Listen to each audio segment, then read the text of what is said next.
व्याकरण का नया चैप्टर रचना के आधार पर शब्द भेद। आप पहले शब्द किसे कहते हैं और अर्थ के अनुसार शब्द के कितने भेद हैं पहले पढ़ चुके हैं। आज पढ़ेंगे रचना के आधार पर शब्द के भेद। तो रचना के आधार पर शब्द के कितने भेद हैं? 3 भेद। पहला रूढ़,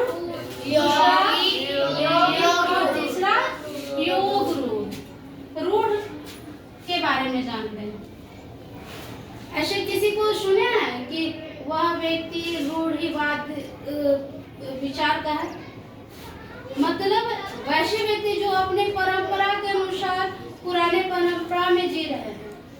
तो रूढ़ शब्द भी वही है। वैसे शब्द जो अपने मूल रूप में ही होता है और हिंदी भाषा का मूल शब्द रूढ़ ही है। कह सकते हैं वैसे शब्द जिसको खंड करने पर सार्थक अर्थ नहीं निकलता है, यानी कि जब खंड करें तो वह सार्थक नहीं होता है, उसका कोई अर्थ नहीं निकलता है। कैसे? नाक अलग कर रहे हैं, इसका कोई अर्थ है? ना का, क का, घर, घ का कोई अर्थ है? नहीं है। र का कोई अर्थ है? नहीं। अर्थात वे अपने मूल रूप में ही हिंदी भाषा में रहते हैं। वैसे शब्द रूढ़ कहलाते हैं। इनको खंड करने पर सार्थक अर्थ निकला नहीं, तो ऐसे शब्द रूढ़ शब्द कहलाते हैं। दूसरा है यौगिक। यौगिक का क्या है?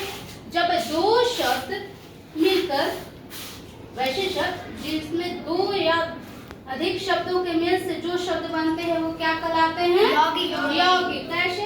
जैसे यहाँ है अनाथालय, इसको अलग करें, अनाथ और आलय। अनाथ प्लस आलय। अनाथ किसे कहेंगे? जिसका कोई नाथ न हो। जिसका कोई नाथ न हो क्या कहलाता है? अनाथ। और आलय का क्या अर्थ होता है? रहने वाला, जहाँ व्यक्ति रहते हैं या घर कह सकते हैं। तो इस जो है उसका अर्थ जो है खंड करने पर सार्थक अर्थ निकल रहा है। दो शब्दों के मेल से बना है। पाठशाला, पाठ प्लस शाला, शाला का अर्थ क्या होता है? घर। और रसोई प्लस घर। अर्थात वैसे दो या दो से अधिक शब्दों के मेल से जो शब्द का निर्माण होता है वे शब्द क्या कहलाते हैं? यौगिक शब्द कहलाते हैं। तीसरा है योग रूढ़ शब्द। योग रूढ़ शब्द यौगिक तो होते हैं, इनको खंड करने पर सार्थक अर्थ निकलता है, लेकिन ये अपने शाब्दिक अर्थ ना प्रकट करके विशेष अर्थ देते हैं। कैसे? जैसे मैं लंबोदर, लंबा प्लस उदर, शाब्दिक अर्थ क्या हुआ? लंबा पेट, जिसका पेट लंबा हो। तो क्या कि इसका शाब्दिक अर्थ है, लेकिन विशेष अर्थ देता है। विशेष अर्थ क्या दे रहा है? किसको कहते हैं लंबोदर? भगवान गणेश को कहते हैं लंबोदर। तो क्या किसी का भी लंबा पेट रहेगा उसे हम लंबोदर कहेंगे? नहीं कहेंगे। तो लंबोदर जो है अपना विशेष अर्थ प्रकट कर रहा है, शाब्दिक अर्थ ना प्रकट करके विशेष अर्थ प्रकट करता है। वैसे ही अंडस, अंडा प्लस जग, अर्थात अंडे से जन्म लेने वाला। तो बहुत सारे जीव जंतु अंडे से जन्म लेते हैं, छिपकली है, सांप है, लेकिन अंडज किसे कहते हैं? पक्षी को। केवल पक्षी का पर्यायवाची क्या है? अंडज। पंकज, पंख का अर्थ क्या होता है? कीचड़।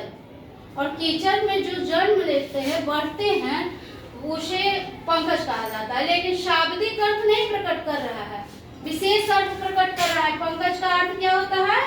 कमल। तो ऐसे शब्द योग रूढ़ शब्द कहलाते हैं। रूढ़ शब्द होते हैं, इनका खंड करने पर कोई सार्थक अर्थ नहीं होता है। यौगिक शब्द दो शब्दों के योग से बनते हैं और प्रत्येक का अर्थ होता है। और योग रूढ़ शब्द अपने शाब्दिक अर्थ प्रकट न कर विशेष अर्थ देता है। वैसे शब्द योग रूढ़ शब्द कहलाते हैं।